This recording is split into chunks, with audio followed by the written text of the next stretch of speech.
Chapter 16. Diana is invited to tea with tragic results. October was a beautiful month at Green Gables when the birches in the hollow turned as golden as sunshine, and the maples behind the orchard were royal crimson, and the wild cherry trees along the lane put on the loveliest shades of dark red and bronzy green, while the fields sunned themselves in aftermaths. Anne revelled in the world of colour about her. "Oh, Marilla," she exclaimed one Saturday morning, coming dancing in with her arms full of gorgeous boughs, "I'm so glad I live in a world where there are Octobers. It would be terrible if we just skipped from September to November, wouldn't it? Look at these maple branches. Don't they give you a thrill? Several thrills. I'm going to decorate my room with them." "Messy things," said Marilla, whose aesthetic sense was not noticeably developed. "You clutter up your room entirely too much with out-of-door stuff, Anne. Bedrooms were made to sleep in." "Oh, and dream in too, Marilla. And you know one can dream so much better in a room where there are pretty things. I'm going to put these boughs in the old blue jug and set them on my table." "Mind you don't drop leaves all over the stairs then. I'm going on a meeting of the Aid Society at Carmody this afternoon, Anne, and I won't likely be home before dark. You'll have to get Matthew and Jerry their supper. So mind you don't forget to put the tea to draw until you sit down at the table as you did last time." "It was dreadful of me to forget," said Anne apologetically, "but that was the afternoon I was trying to think of a name for Violet Vale, and it crowded out other things." "Matthew was so good, he never scolded a bit. He put the tea down himself and said we would wait a while as well as not. And I told him a lovely fairy story while we were waiting, so he didn't find the time long at all. It was a beautiful fairy story, Marilla. I forgot the end of it, so I made up an end for it myself, and Matthew said he couldn't tell where the join came in." "Matthew would think it all right, Anne, if you took a notion to get up and have dinner in the middle of the night. But you keep your wits about you this time, and I don't really know if I'm doing this right. It may make you more addlepated than ever, but can you ask Diana to come over and spend the afternoon with you and have tea here?" "Oh, Marilla," Anne clasped her hands. "How perfectly lovely. You are able to imagine things after all, or else you'd never have understood how I've longed for that very thing. It will seem so nice and grown-uppish. No fear of my forgetting to put the tea to draw when I have company. Oh, Marilla, can I use the rosebud spray tea set?" "No, indeed, the rosebud tea set. What will next?" "You know I never use that except for the minister or the aides. You'll put down the old brown tea set, but you can open the little yellow crock of cherry preserves. It's time it was being used anyhow. I believe it's beginning to work, and you can cut some fruitcake and have some of the cookies and snaps." "I can just imagine myself sitting down at the head of the table and pouring out the tea," said Anne, shutting her eyes ecstatically, "and asking Diana if she takes sugar. I know she doesn't, but of course I'll ask her just as if I didn't know. And then pressing her to take another piece of fruitcake and another helping of preserves. Oh, Marilla, it's a wonderful sensation just to think of it. Can I take her into the spare room to lay off her hat when she comes, and then into the parlour to sit?" "No, the sitting room will do for you and your company. But there's a bottle half full of raspberry cordial that was left over from the church social the other night. It's on the second shelf of the sitting room closet, and you and Diana can have it if you like, and a cookie to eat with it along in the afternoon, for I dare say Matthew will be late coming into tea since he's hauling potatoes to the vessel." Anne flew down to the hollow, past the Dryad's Bubble, and up the spruce path to Orchard Slope to ask Diana to tea. As a result, just after Marilla had driven off to Carmody, Diana came over, dressed in her second best, and looking exactly as it is proper to look when asked out to tea. At other times she was wont to run into the kitchen without knocking, but now she knocked primly at the front door, and when Anne, dressed in her second best, as primly opened it, both little girls shook hands as gravely as if they had never met before.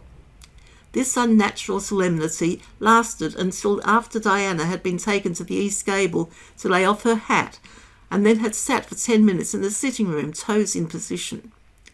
"How is your mother?" inquired Anne politely, just as if she had not seen Mrs. Barry picking apples that morning in excellent health and spirits.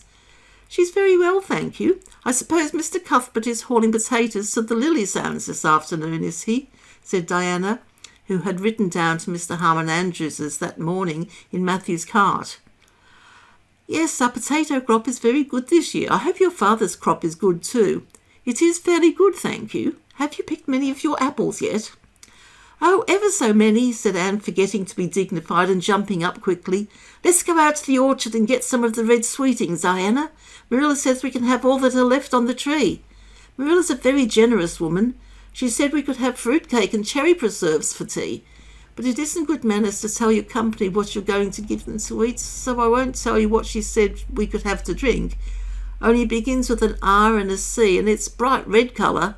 I love bright red drinks, don't you? They taste twice as good as any other colour." The orchard, with its great sweeping boughs that bent to the ground with fruit, proved so delightful that the little girls spent most of the afternoon in it, sitting in a grassy corner where the frost had spared the green, and the mellow autumn sunshine lingered warmly, eating apples and talking as hard as they could. Diana had much to tell Anne of what went on in school. She had to sit with Gertie Pye, and she hated it. Gertie squeaked her pencil all the time, and it just made her, Diana's, blood run cold. Ruby Gillis had charmed all her warts away, true as you live, with a magic pebble that old Mary Joe from the creek gave her. You had to rub the warts with the pebble and then throw it away over your left shoulder at the time of the new moon, and the warts would all go.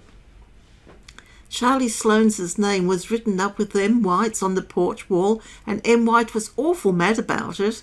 Sam Bolter had sassed Mr. Phillips in class, and Mr. Phillips whipped him, and Sam's father came down to the school and dared Mr. Phillips to lay a hand on one of his children again. And Mattie Andrews had a new red hood and a blue crossover with tassels on it, and the airs she put on about were perfectly sickening. And Lizzie Wright didn't speak to Mamie Wilson because Mamie Wilson's grown-up sister had cut out Lizzie White's grown-up sister with her bow, and everybody missed Anne so she wished she'd come to school again. And Gilbert Blythe... But Anne didn't want to hear about Gilbert Blythe. She jumped up hurriedly and said, "Suppose they go in and have some raspberry cordial." Anne looked on the second shelf of the room pantry, but there was no bottle of raspberry cordial there. Search revealed it way back on the top shelf. Anne put it on a tray and set it on the table with a tumbler. "Now please help yourself, Diana," she said politely. "I don't believe I'll have any just now. I don't feel as if I wanted any after all those apples." Diana poured herself out a tumblerful, looked at its bright red hue admiringly, and then sipped it daintily. "That's awfully nice raspberry cordial, Anne," she said. "I didn't know raspberry cordial was so nice." "I'm real glad you like it. Take as much as you want. I'm going to run out and stir the fire up. There are so many responsibilities on a person's mind when they're keeping house, isn't there?" When Anne came back from the kitchen, Diana was drinking her second glassful of cordial, and being entreated thereto by Anne, she offered no particular objection to the drinking of a third. The tumblerfuls were generous ones, and the raspberry cordial was certainly very nice. "The nicest I ever drank," said Diana. "It's ever so much nicer than Mrs. Lynde's, though she brags of hers so much. It doesn't taste a bit like hers." "I should think Marilla's raspberry cordial would probably be much nicer than Mrs. Lynde's," said Anne loyally. "Marilla is a famous cook. She's trying to teach me to cook, but I assure you, Diana, it is uphill work. There's so little scope for imagination in cookery. You just have to go by rules. The last time I made a cake, I forgot to put the flour in. I think the loveliest story about you and me, Diana, I thought you were desperately ill with smallpox and everybody deserted you, but I went boldly to your bedside and nursed you back to life. And then I took the smallpox and died, and I was buried under those poplar trees in the graveyard. And you planted a rose bush by my grave and watered it with your tears. And you never forgot the friend of your youth who sacrificed her life for you. Oh, it was such a pathetic tale, Diana. The tears just rained down over my cheeks while I mixed the cake. But I forgot the flour, and the cake was a dismal failure. Flour is so essential to cakes, you know. Marilla was very cross, and I don't wonder. I'm a great trial to her. She was terribly mortified about the pudding sauce last week. We had a plum pudding for dinner on Tuesday. There was half the pudding and a pitcher full of sauce left over. Marilla said there was enough for another dinner and told me to set it on the pantry shelf and cover it. I meant to cover it just as much as could be, Diana, but when I carried it in, I was imagining I was a nun. And of course I'm a Protestant, but I imagined I was a Catholic, taking the veil to bury a broken heart in cloistered seclusion. And I forgot all about covering the pudding sauce. I thought of it next morning and ran to the pantry.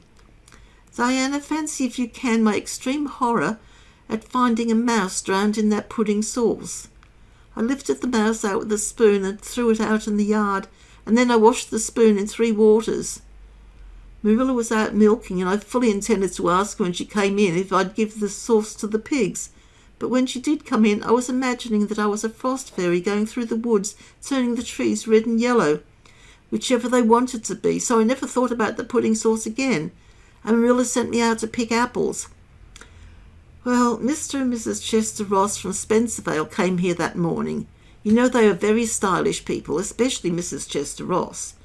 When Marilla called me in, dinner was all ready and everybody was at the table, and I tried to be as polite and dignified as I could be, for I wanted Mrs. Chester Ross to think I was a ladylike little girl, even if I wasn't pretty. Everything went right until I saw Marilla coming with the plum pudding in one hand and the pitcher of pudding sauce warmed up in the other. Diana, that was a terrible moment. I remembered everything, and I just stood up in my place and shrieked out, "Marilla, you mustn't use that pudding sauce. There was a mouse drowned in it. I forgot to tell you before." Oh, Diana, I shall never forget that awful moment if I live to be 100. Mrs. Chester Ross just looked at me, and I thought I would sink through the floor with mortification. She's such a perfect housekeeper, and fancy what she must have thought of us. Marilla turned red as fire, but she never said a word then. She just carried that sauce and pudding out and brought in some strawberry preserves.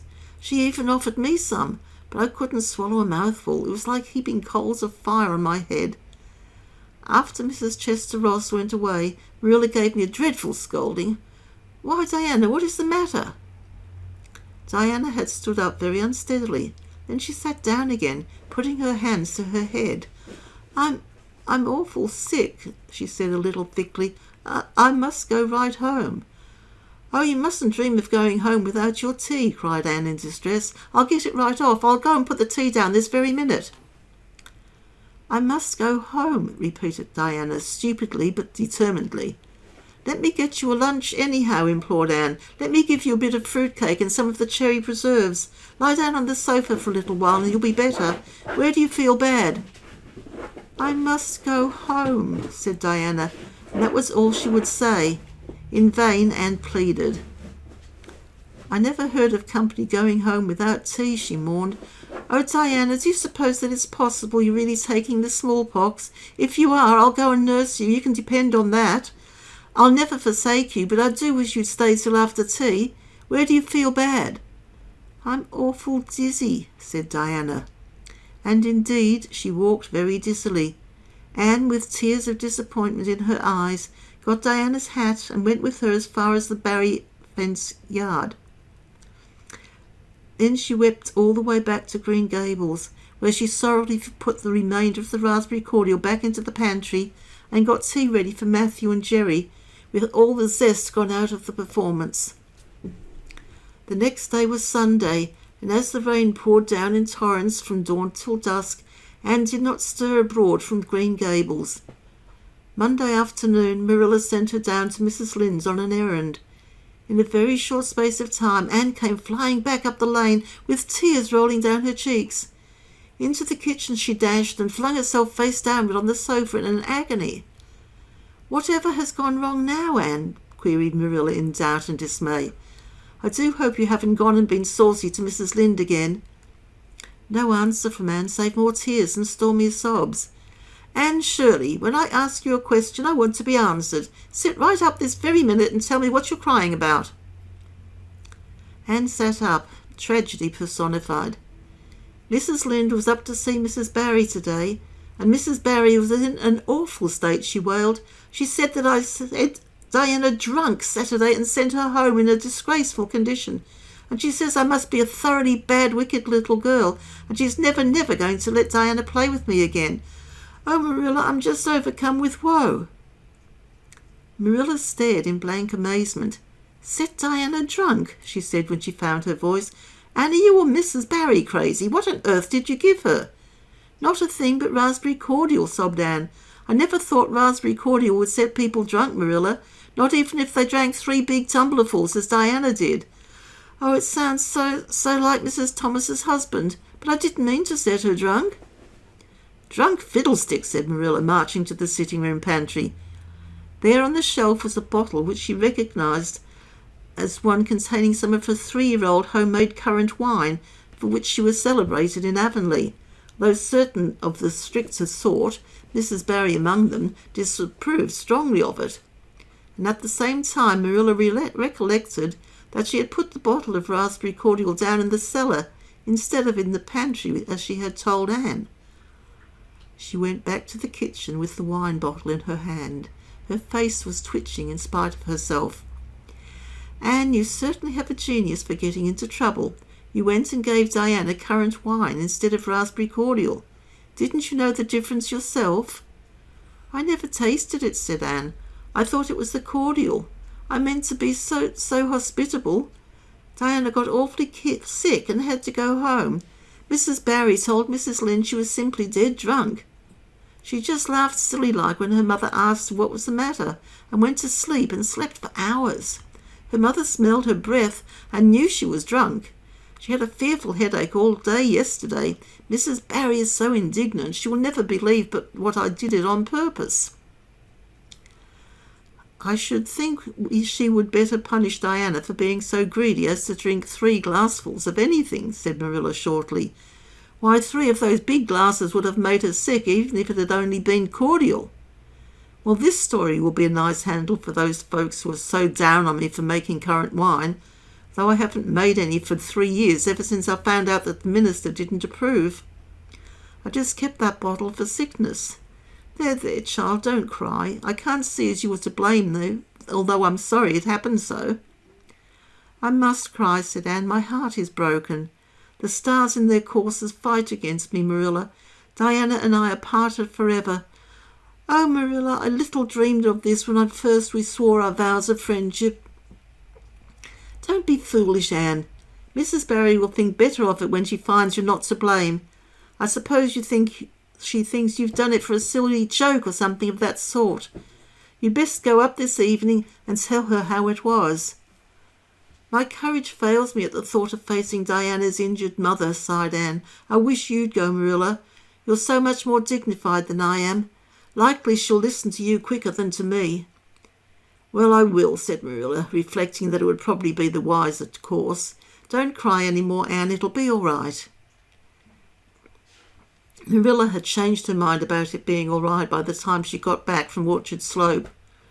Anne was watching for her coming and flew to the porch door to meet her. Oh, Marilla, I know by your face that it's been no use, she said sorrowfully. Mrs. Barry won't forgive me. Mrs. Barry, indeed, snapped Marilla. Of all the unreasonable women I ever saw, she's the worst. I told her it was all a mistake and you weren't to blame, but she just simply didn't believe me. And she rubbed it well in about my currant wine and how I'd always said it couldn't have the least effect on anybody. I just told her plainly that currant wine wasn't meant to be drunk 3 tumblerfuls at a time, and that if a child I had to do with was so greedy, I'd sober her up with a good right spanking. Marilla whisked into the kitchen, grievously disturbed, leaving a very much distracted little soul in the porch behind her. Presently Anne stepped out bareheaded into the chill autumn dusk. Very determinedly and steadily she took her way down through the sere clove field, over the log bridge, and up through the spruce grove, lighted by a pale little moon hanging low over the western woods. Mrs. Barry, coming to the door in answer to a timid knock, found a white-lipped, eager-eyed suppliant on the doorstep. Her face hardened. Mrs. Barry was a woman of strong prejudices and dislikes, and her anger was of the cold, sullen sort, which is always hardest to overcome. To do her justice, she really believed Anne had made Diana drunk out of sheer malice, and she was honestly anxious to preserve her little daughter from the contamination of further intimacy with such a child. "What do you want?" she said stiffly. Anne clasped her hands. "Oh, Mrs. Barry, please forgive me. I did not mean to intoxicate Diana. How could I? Just imagine if she were a poor little orphan girl that kind people had adopted, and you had just one bosom friend in all the world. Do you think you would intoxicate her on purpose? I thought it was only raspberry cordial. I was firmly convinced it was raspberry cordial. Oh, please don't say that you won't let Diana play with me any more. If you do, it will cover my life with a dark cloud of woe." This speech would have softened good Mrs. Lynde's heart in a twinkling, had no effect on Mrs. Barry, except to irritate her still more. She was suspicious of Anne's big words and dramatic gestures, and imagined that the child was making fun of her. So she said, coldly and cruelly, "I don't think you are a fit little girl for Diana to associate with. You'd better go home and behave yourself." Anne's lips quivered. "Won't you let me see Diana just once to say farewell?" she implored. "Diana has gone over to Carmody with her father," said Mrs. Barry, going in and shutting the door. Anne went back to Green Gables, calm with despair. "My last hope is gone," she told Marilla. "I went up and saw Mrs. Barry myself, and she treated me very insultingly, Marilla. I do not think she's a well-bred woman. There is nothing more to do except to pray, and I haven't much hope that that'll do much good, because, Marilla, I do not believe that God himself can do very much with such an obstinate person as Mrs. Barry." "Anne, you shouldn't say such things," rebuked Marilla, striving to overcome that unholy tendency to laughter which she was dismayed to find growing upon her. And indeed, when she told the whole story to Matthew that night, she did laugh heartily over Anne's tribulations. But when she slipped into the east gable before going to bed, and found that Anne had cried herself to sleep, an unaccustomed softness crept into her face. "Poor little soul," she murmured, lifting a loose curl of hair from the child's tear-stained face. Then she bent down and kissed the flushed cheek on the pillow.